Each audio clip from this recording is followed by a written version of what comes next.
The topic safety and protections has many dynamics to it. It's not only political. Actually, we learned a lot from the safety from this policy paper that it's related to infrastructure. It's related to sanitation. It's also political in many aspects. So the Jewish population is about 65% of Jerusalem, which is about 500,000 people. Most of them live in the western part of Jerusalem, and several of them also live in the eastern part of Jerusalem.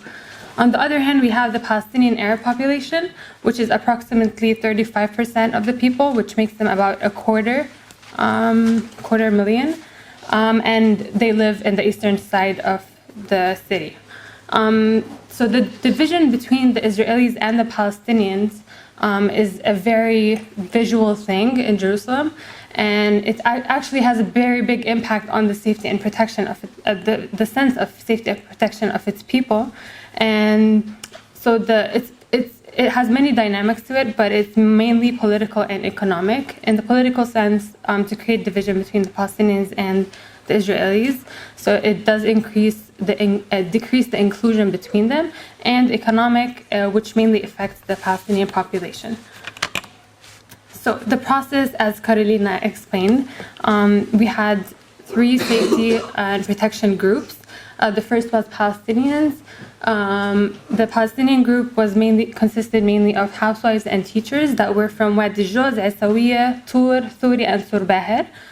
The Israeli group were mainly from Ramot, Arnona, and Kataman, and a mixed group, which was a joint meeting between these 2 groups.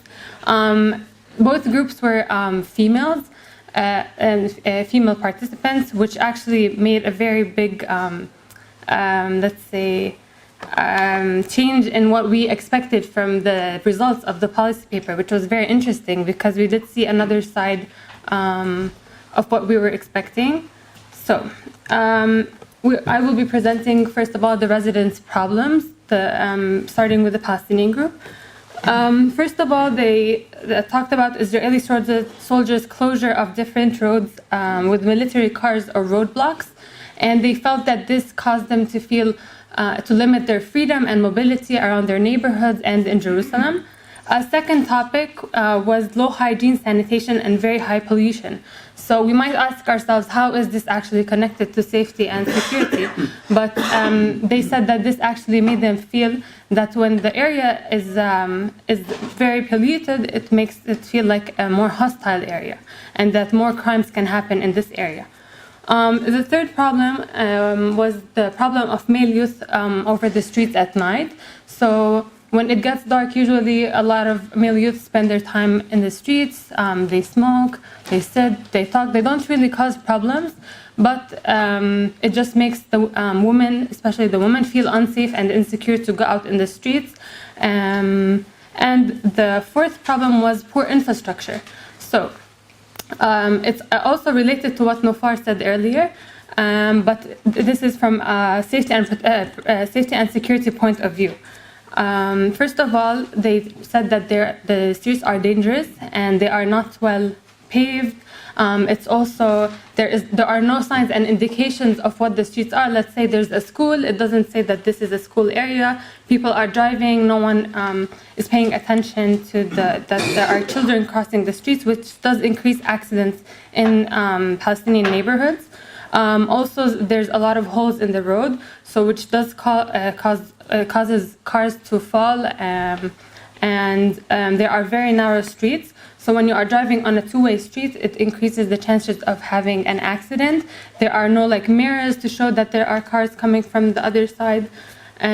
Also, a very big problem in Eastern Jerusalem, as you can see in the first picture, the houses are built extremely close to each other.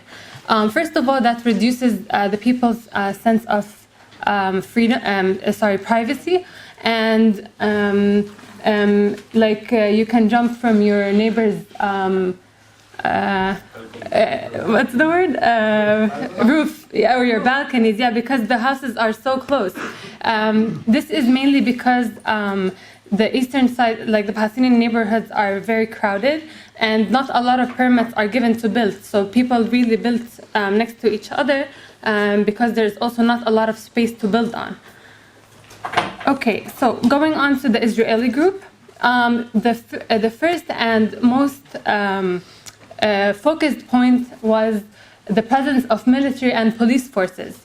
I will talk about all the points, and then I will say how they all relate to each other. And also they talked about open spaces which have corners, bushes, or where people can hide. Neighborhoods close to the Green Line, and specifically here we are talking about Armon Hanatziv and Jabal al-Mukabbir, which I will show a picture about it later on. Garbage in the streets and poor road planning. So the first 4 points all have the same thing in common. It gave the Israeli people a sense that they were going to be attacked, or something was going to happen. So whenever they saw a military presence, it alerted a sense in them that something was going to happen, even if nothing was going to happen. Even just if the police car was passing by, it really did give them a feeling that, they start looking around and they feel like, something is suddenly going to happen. The same thing about open spaces. It does alert a kind of sense in them that someone can attack them, someone is hiding from behind. And also the garbage in the streets, the word in Hebrew is chefetz chashud, which is a suspicious item. So like someone can hide something in it, explosive. So this is the sense that they have in them all the time, like a sense of alert that something is going to happen. Neighborhoods also close to the Green Line, because they feel like they might be attacked, or clashes might happen between the two neighborhoods, because the Green Line is like basically Eastern and West Jerusalem, so there's a lot of neighborhoods next to each other, so they have a feeling that clashes might happen really close to this border.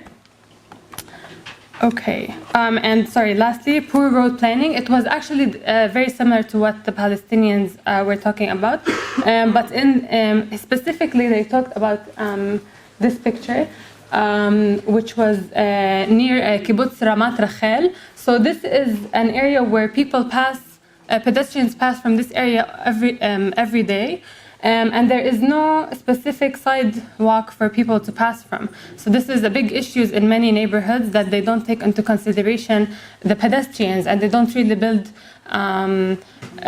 streets that are adequate for pedestrians to walk through. So the joint group, both groups felt the feeling of unsafety in the public spaces. So when they came together, actually they found that most of the things they discussed are really similar and almost the same. This picture is taken in the Tayelet. So it's a park between a neighborhood, a Palestinian neighborhood and an Israeli neighborhood.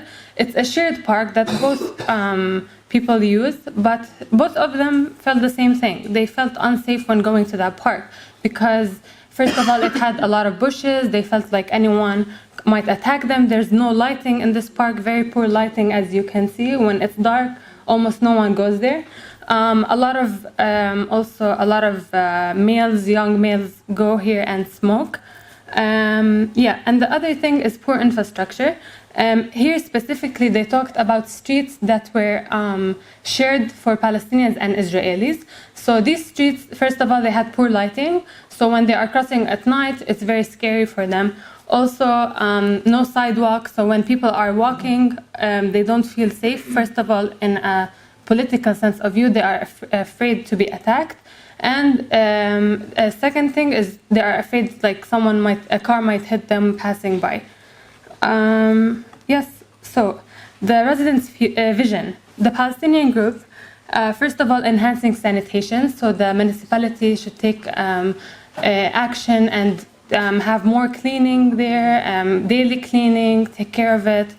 The second thing is increasing activity for the youth. That is specifically for the male youth. That means adding gyms, adding parks. So this was the vision of the women from Essaouira. Actually, they said that we hope to see a park like this someday in Essaouira. So the youth can actually invest their time and their energy doing something good. Granting Palestinian permits to build. And also here, they also talked about what's the word? Like someone supervising the building. So they don't really build close to each other, but also the Palestinians can have more freedom to build and give them more space to build on.